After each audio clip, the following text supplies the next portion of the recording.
Olá pessoal, graça e paz.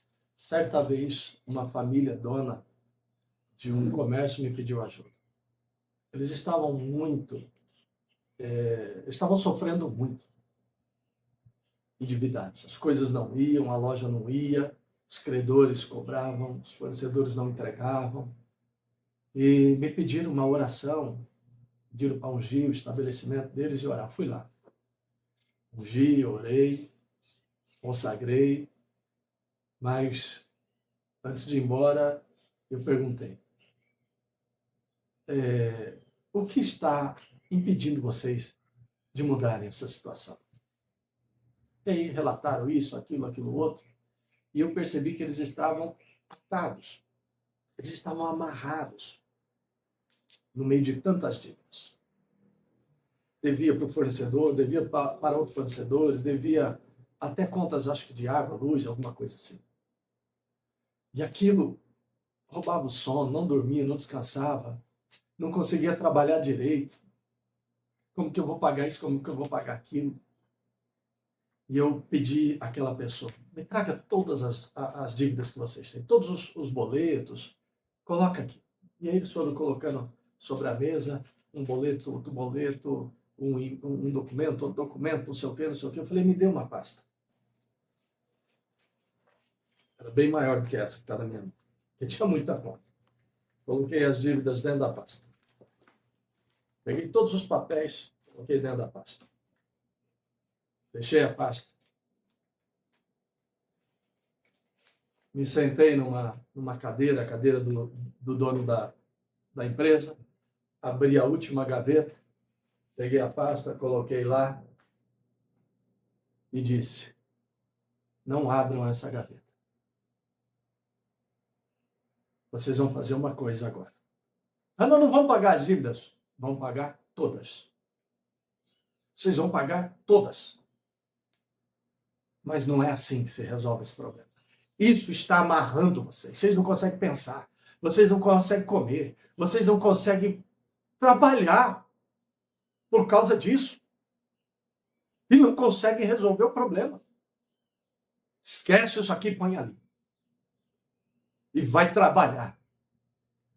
Pensa no trabalho. E quando alguém ligar e me cobrar, diga: eu vou pagar.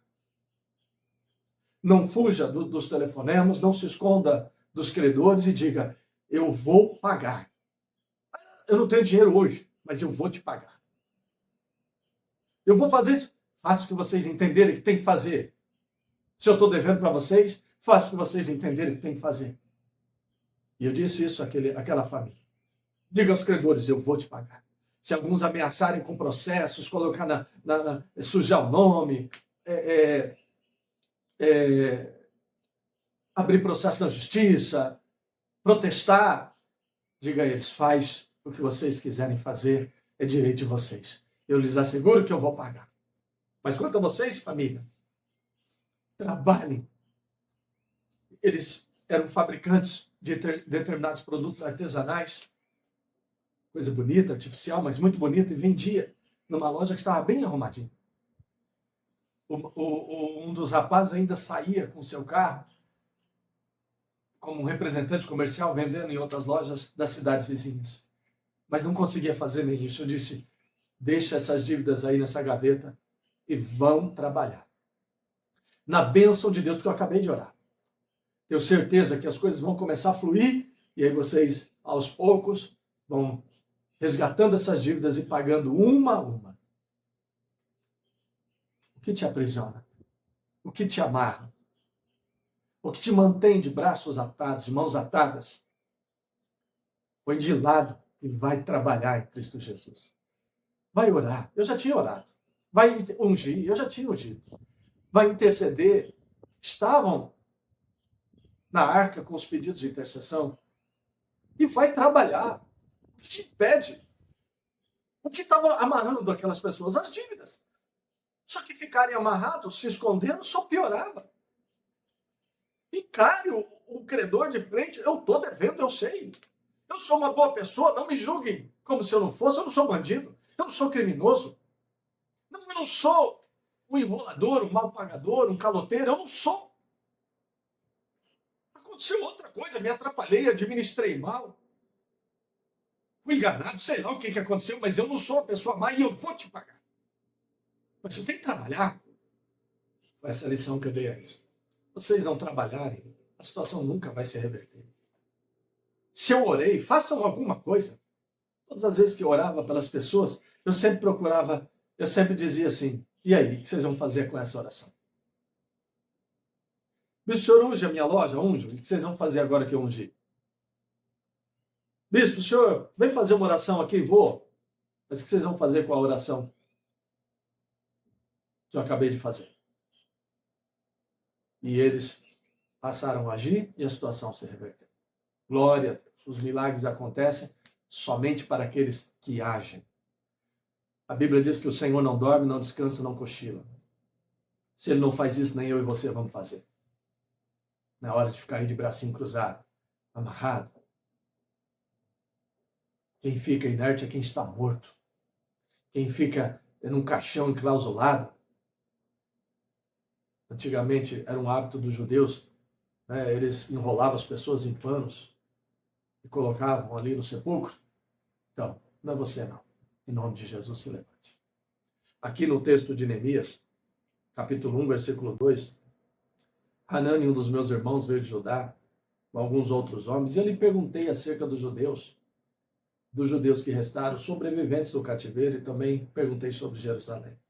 Eles me responderam, aqueles que sobreviveram ao cativeiro e estão lá na província, passam por grande sofrimento e humilhação. O muro de Jerusalém foi derrubado, suas portas foram destruídas. Quando ouvi essas coisas, sentei-me e chorei. Passei dias lamentando, jejuando e orando a Deus do céu. Essa foi a primeira parte. Mas depois, com isso, fui aos governadores do Trans-Eufrates, versículo 9. Eles entreguei as cartas do rei. O rei fez-me acompanhar uma escolta de oficiais do exército e de cavaleiros.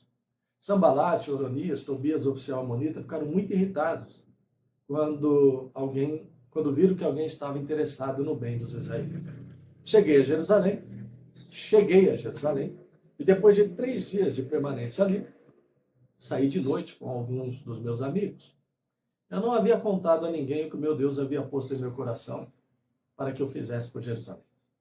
Não levava o que meu Deus havia posto no meu coração.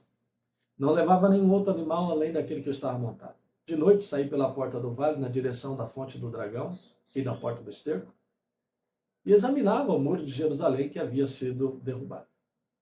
Examinava suas portas que haviam sido destruídas pelo fogo. Fui até a porta da fonte do tanque do rei, mas ali não havia espaço para passar com o meu animal, por isso subi o vale de noite examinando o muro. Finalmente voltei e tornei a entrar pela porta do vale. Os oficiais não sabiam aonde eu tinha ido ou o que eu estava fazendo, pois até então eu não tinha dito nada aos judeus, aos sacerdotes, aos nobres, aos oficiais e aos outros que iria realizar a obra. Então eles disseram, vocês estão vendo a situação terrível em que estamos? Jerusalém está em ruínas, suas portas foram destruídas pelo fogo. Venham, vamos reconstruir o muro de Jerusalém, para que não fiquemos mais nessa situação humilhante. Também lhes contei como Deus tinha sido bondoso comigo e o que o rei havia dito. Eles responderam sim, vamos começar a reconstrução. E se encorajaram para esse bom projeto. Quando, porém, Sambalate, Oronita, Tobias, oficial amonita e Gesem, o árabe, souberam disso, zombaram de nós. Desprezaram-nos e perguntaram, o que é que vocês estão fazendo? Estão se rebelando contra o rei? E eu lhes respondi, o Deus dos céus fará que sejamos bem-sucedidos. Nós, os seus servos, começaremos a reconstrução.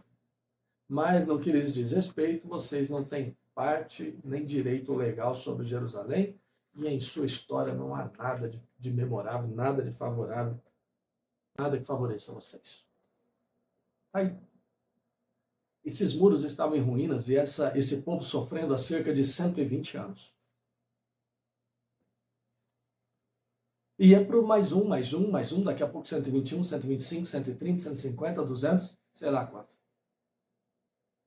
Mas tinha um homem que morava em outro lugar, longe. Tinha um cargo importante, uma terra próspera, que foi visitado e perguntou: o que está acontecendo lá em Jerusalém? Me manda notícias. Falaram: ih, a coisa está feia.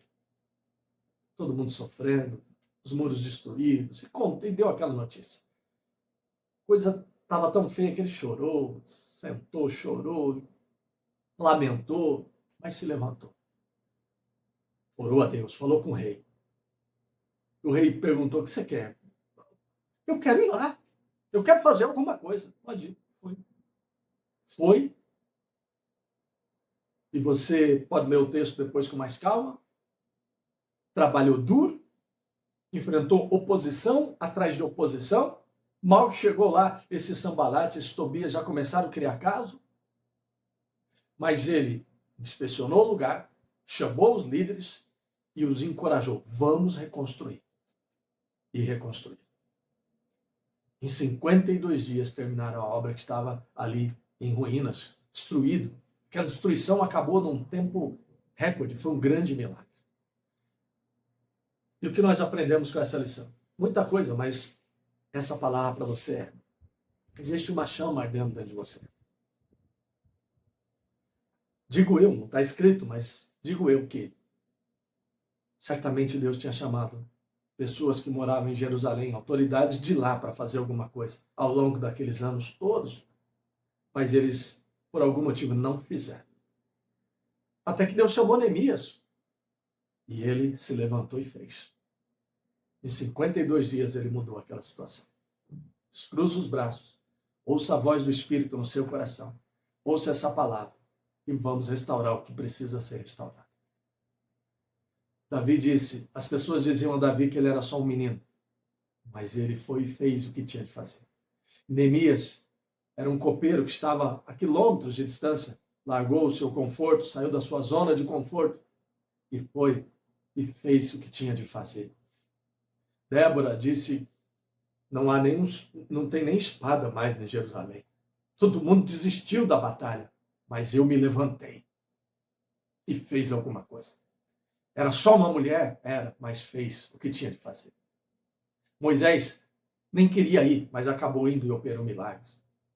Gideão era o menor da sua casa, uma casa pobre, mas operou milagres. Não é o que Gideão era, não é o que Davi era, não é o que Débora era, não é o que Moisés era. Moisés disse que nem falar sabia falar. Como que eu vou falar com o rei, com o faraó, se eu não sei se quer falar? Não é o que você é. Não é o que Jesus era, o filho de um carpinteiro. Não é essa a questão. A questão é o espírito que Deus está colocando dentro de nós. E quando nós cruzamos os braços e agimos, o Senhor vai conosco e os milagres acontecem. Quem é você? Não importa. Quem é o Deus que você crê? Isso importa.